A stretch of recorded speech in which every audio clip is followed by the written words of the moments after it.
Now, yesterday, Bernie Sanders met with Hillary Clinton to discuss what he would like to see the Democratic Party do going forward. Let's see what he had to say after that meeting. Number one, I do believe that we have to replace the current Democratic National Committee leadership. We need a person at the leadership of the DNC who is vigorously supporting and outworking to bring people into the political process. Yeah, I know political parties need money, but it is more important that we have energy, that we have young people, that we have working class people who are going to participate in the political process and fight for their kids and for their parents.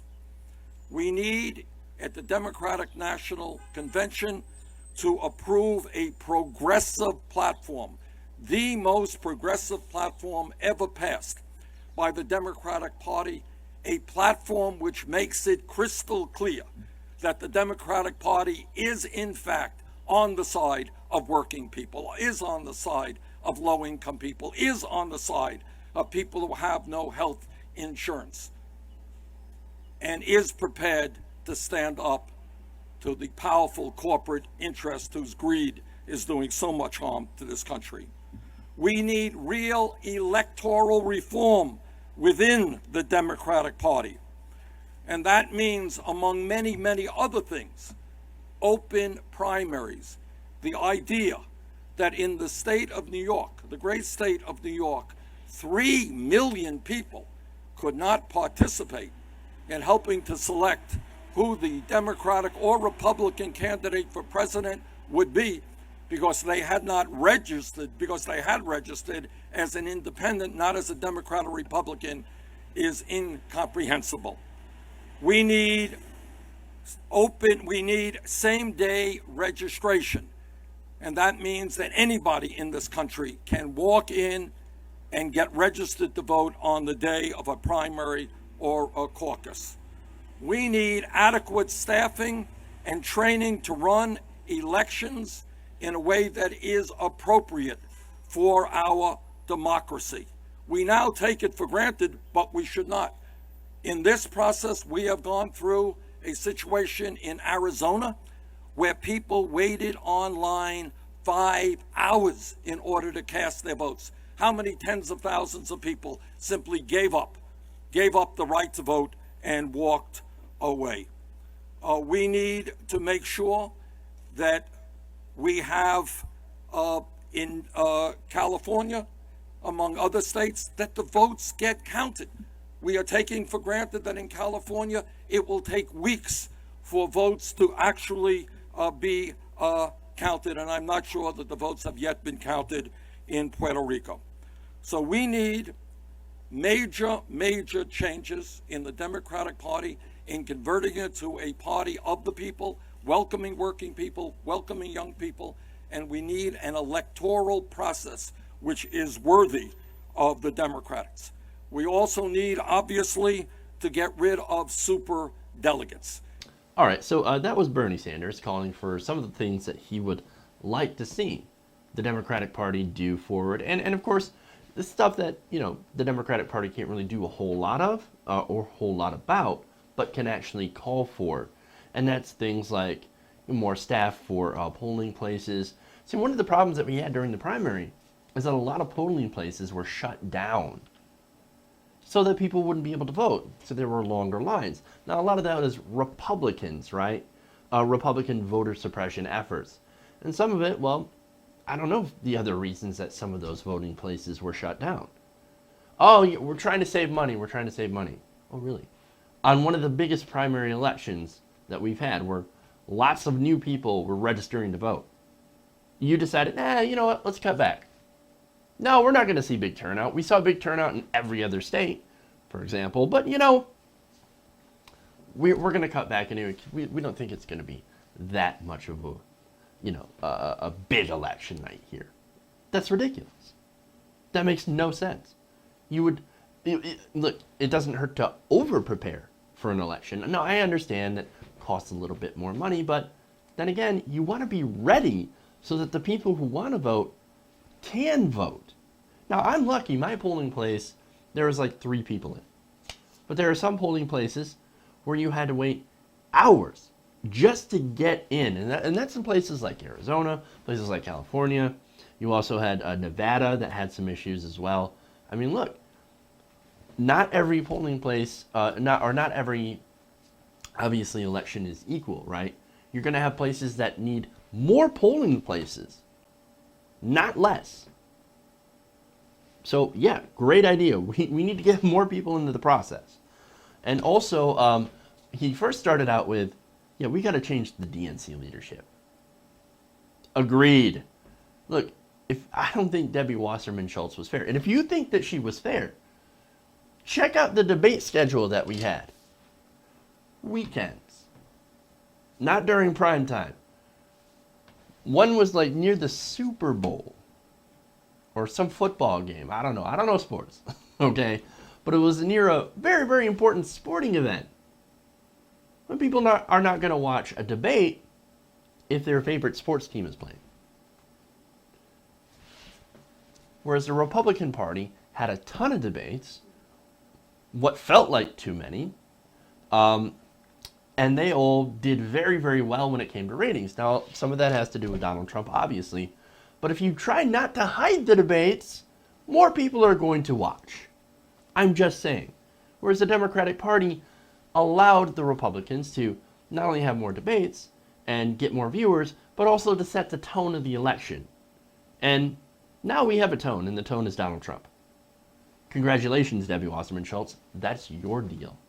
Also, setting up the state fundraising parties, the joint fundraising committees that basically funneled money from state Democratic parties into the DNC and into the Hillary Clinton campaign. Debbie Wasserman Schultz had something to do with that. She does not seem like she is all that fair and impartial. But Jeff, you say, she also offered to set one up for Bernie Sanders, a joint fundraising committee. But he didn't take it because he knew it was kind of skirting the rules when it came to campaign finance reform. It's one of those loopholes created by our weak campaign finance system. And besides, funneling money is not a good thing. You end up hurting down ballot Democrats. You end up hurting state Democratic parties because, look, if these parties can raise money for this primary, for this election, they're not able to raise money for themselves. And all that money that they did raise ends up going to the DNC and they get 1% of it. That's not going to help local Democratic parties. She did more to hurt the Democratic parties in the states and hurt Democratic chances for actual Democrats to get elected into state offices by doing this.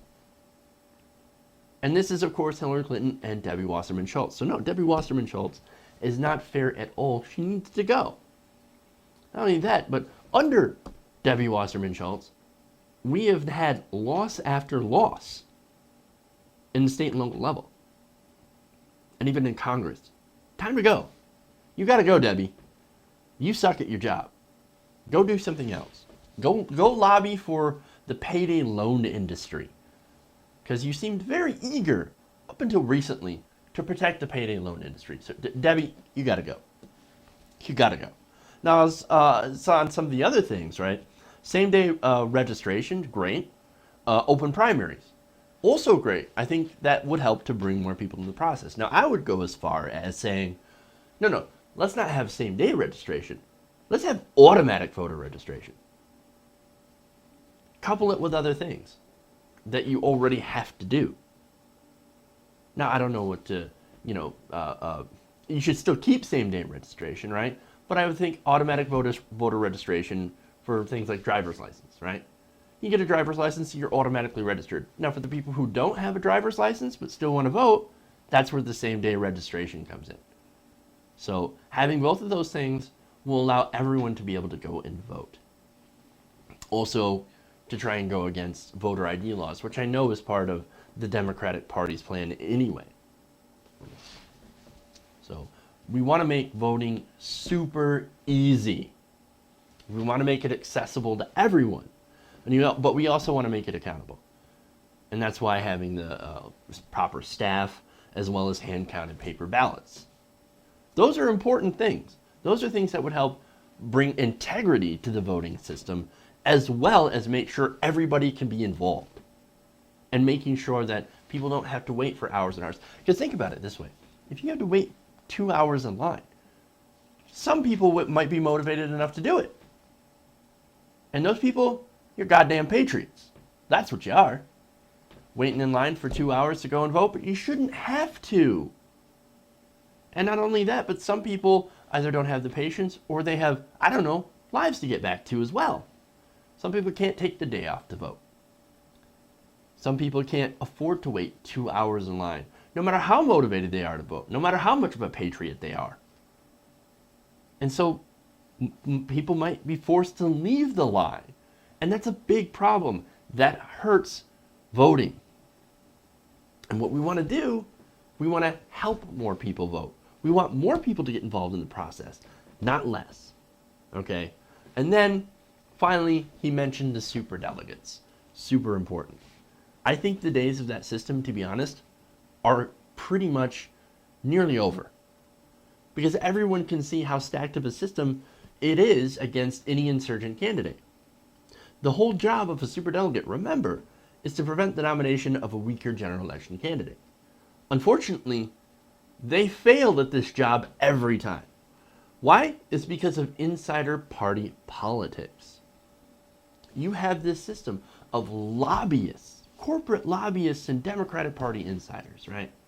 It could be a governor, it could be a senator, whatever, superdelegate, given that position. Not elected to that position, not voted into that position, just picked by the establishment. Here you go. You're a superdelegate now. And often it goes to, as I said, lobbyists and bundlers. The people that actually do favors for the Democratic Party. Now, Democrats in the establishment will say, well, they've earned that. I mean, they helped me raise money for Democrats. So obviously we're going to give them a special position. But it also makes it so that they're easily corruptible. Hey, I picked you to be a superdelegate because of what you did for the party. Now I'm calling in that favor. You're going to help me get the nomination. You don't think that happened with some of these superdelegates? When 400 superdelegates out of the gate endorsed Hillary Clinton? Come on, man. You've got to be the most naive person if you believe that. It's all about party politics. It's all about a game of insiders. Who knows who and who owes who favors. That's why this system is gotta go. It is undemocratic and too easily influenced by insider party politics and political connections. It's gotta go. It's gotta go.